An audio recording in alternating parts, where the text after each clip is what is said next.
오늘 사건 상황실에 전해진 화제의 뉴스입니다. 갯바위 위에 반려견과 함께 위태롭게 고립된 한 여성. 어떻게 된 일일까요? 파도가 치는 바다 한가운데 반려견과 함께 있는 여성이 보입니다. 반려견과 여성은 서로를 의지한 채 구조를 기다리고 있는데요. 어제 오후 3시 40분쯤 울산시 울주군 서생면 솔개공원 앞 해상에서 30대 여성이 갯바위에 고립됐다는 신고가 접수됐습니다. 여성은 함께 산책하던 반려견이 갈매기를 잡으려다 바다에 빠지자 구조를 하기 위해 물에 뛰어들었던 건데요.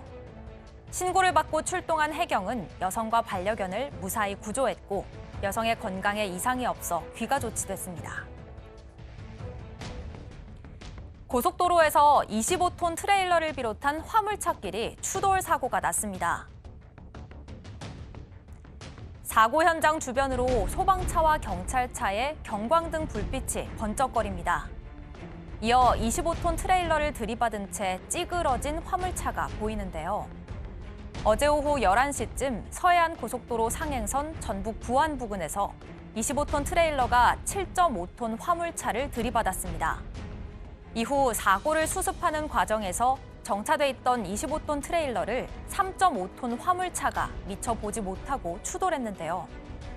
2차 사고로 3.5톤 화물차 운전자가 크게 다쳐 병원으로 옮겨졌지만 결국 숨진 것으로 알려졌습니다.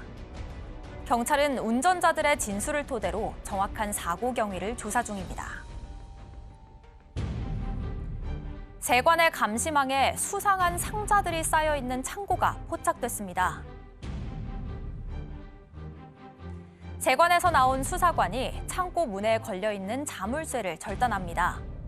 창고 안으로 들어가니 정체를 알 수 없는 상자가 쌓여 있는데요.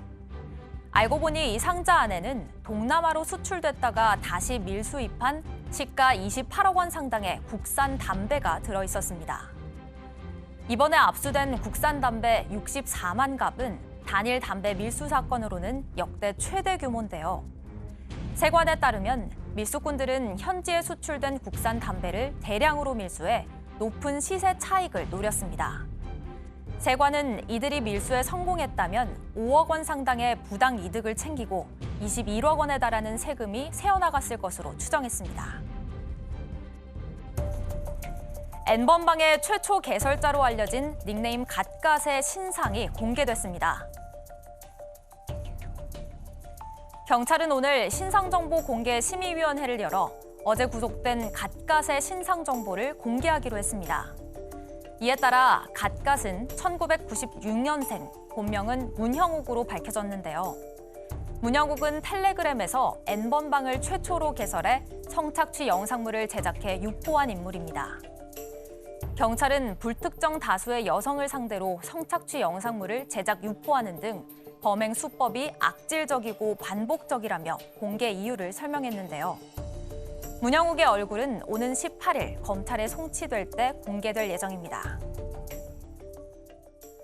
텔레그램 N번방의 최초 개설자 갓갓의 신상이 공개됐습니다. 본명은 문형욱, 1996년생입니다. 공개를 결정한 이유가 뭘까요? 일단은 충분히 예상이 가능했던 부분이었어요. 일단은 이거는 강력범죄 처벌하는 특례법이 아니라 성폭력범죄 처벌하는 특례법에 있는 신상 공개 규정을 통해서 공개가 된 건데요. 조주빈이 최초로 이제 그걸로 공개가 됐었고, 소위 말하는 N번방의 창시자라고 할 수 있는 갓갓은 영장이 발부되면 100% 공개가 될 것이라고 봤는데 그 예상대로입니다. 일단 경북경찰청은 이 지금 문형욱이 불특정 다수의 여성을 노예라고 부르고 성착취 영상물을 제작하고 유포하는 등 범행 수법이 악질적이고 반복적이며 또 아동 청소년 피해자가 10명이 넘습니다. 이제 그런 여러 가지들을 고려해서 이제 국민의 알 권리, 재범 방지 차원에서 신상 공개를 결정했다고 밝혔습니다. 네. 그런데 문형욱이 자백한 사건이 하나가 있습니다. 바로 대구 여고생 성폭행 사건인데요. 이건 무슨 사건인가요? 네, 2018년 12월에 발생한 사건인데요. 20대 남성이 누군가의 지시를 받고 이제 17세, 당시 17세의 고등학생을 성폭행하고 그 영상을 촬영하고 그 범죄를 이제 지시한 사람에게 영상을 보냅니다. 실제로 이 행위를 한 사람은 잡혔어요. 그래서 이미 징역 3년형을 선고받은 상태입니다. 그런데 이게 누가 지시했는지가 드러나지 않은 겁니다. 당시에 이 갖갖 문형욱이 그 지시를 한 건데, 교사를 한 건데 주고받은 메신저가 그 외국 회사의 메신저입니다. 따라서 누가 그 범죄를 지킨 건지를 알지 못했는데, 찾아내지 못했는데 이번에 이제 문형욱이 자백하면서 뒤늦게 확인됐습니다. 네, 불법으로 성 착취물을 유포하고 공유한 혐의로 조사를 받고 체포가 된 문형욱, 갖갓의 본명은 문형욱입니다. 결국 18일에 검찰에 송치될 때 마스크나 모자로 얼굴을 가리지 않고 문형욱의 얼굴을 공개가 될 예정입니다.